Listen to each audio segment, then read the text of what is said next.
Thank you, Carol. You're welcome. Morning, everybody. Morning. I hope everybody is doing well. As Carol had mentioned, I just want to start out the reason I'm up here. I do have a hope story that I'm going to share with everybody. It'll take a few minutes of your time, but I was approached a couple weeks ago by my lovely sister-in-law, Carol, and my beautiful wife, Karen, and asked me to do a hope story. And I asked them why. And the reason was because they needed more men in our congregation to get up and present the hope story. So the hope is going forward that there'll be a little bit more participation by the men in the congregation.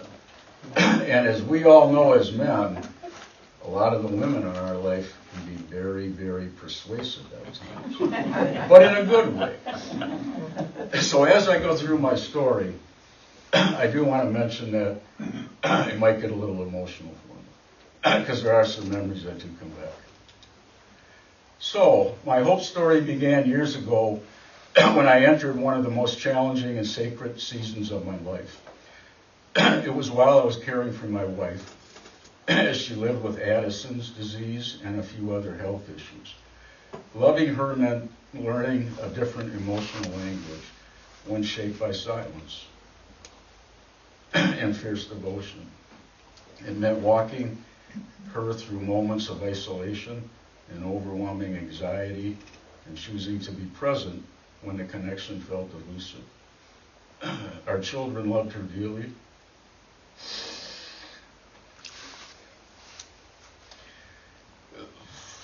And so did I. Over time, it began to feel a quiet ache of loneliness, not just because she wasn't with us, but because her world felt just slightly out of reach.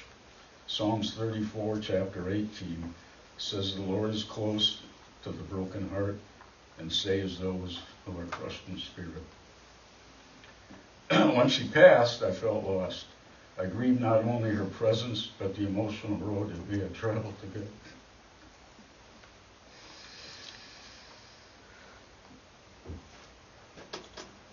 As time passes, I question what life would look like moving forward, and whether God saw me in the depths of that uncertainty. Isaiah 43 reminds us that when we pass through the waters, He is always with us. So I relied on God to guide me. Years passed as I waited to see where God would lead me.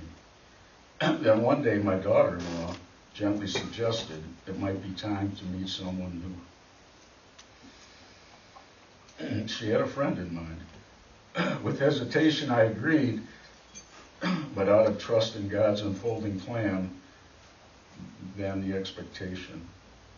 The date night was set, and then came a blizzard, as if Mother Nature herself wanted to test my readiness. I considered canceling, but something inside me was mentioned to go. My heart was... So we met in a small bar, nothing grand, but in a quiet space, something began to shift. I felt seen again,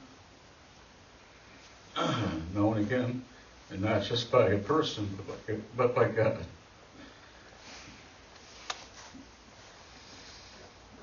That moment reminded me that hope doesn't always arrive in fanfare. Sometimes it comes gently, like the snow melting on a sidewalk. God has different ways of bringing hope into our lives. For me, it was through new companionship and unexpected healing.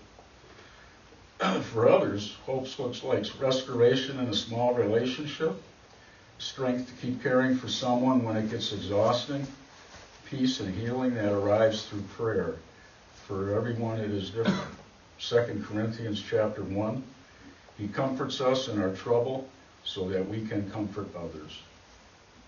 God meets us where we are, not always fixing pain, but faithfully walking with us through.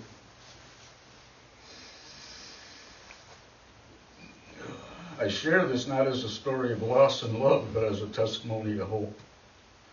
Hope that endures, hope that surprises, hope that whispers, You are not alone.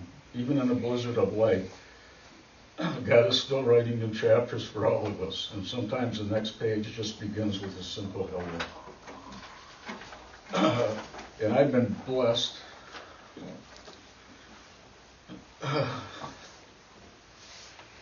very much with new family members, sister-in-laws, brother-in-laws, nieces, nephews, most importantly, children and grandchildren, and my beautiful wife. Thank you.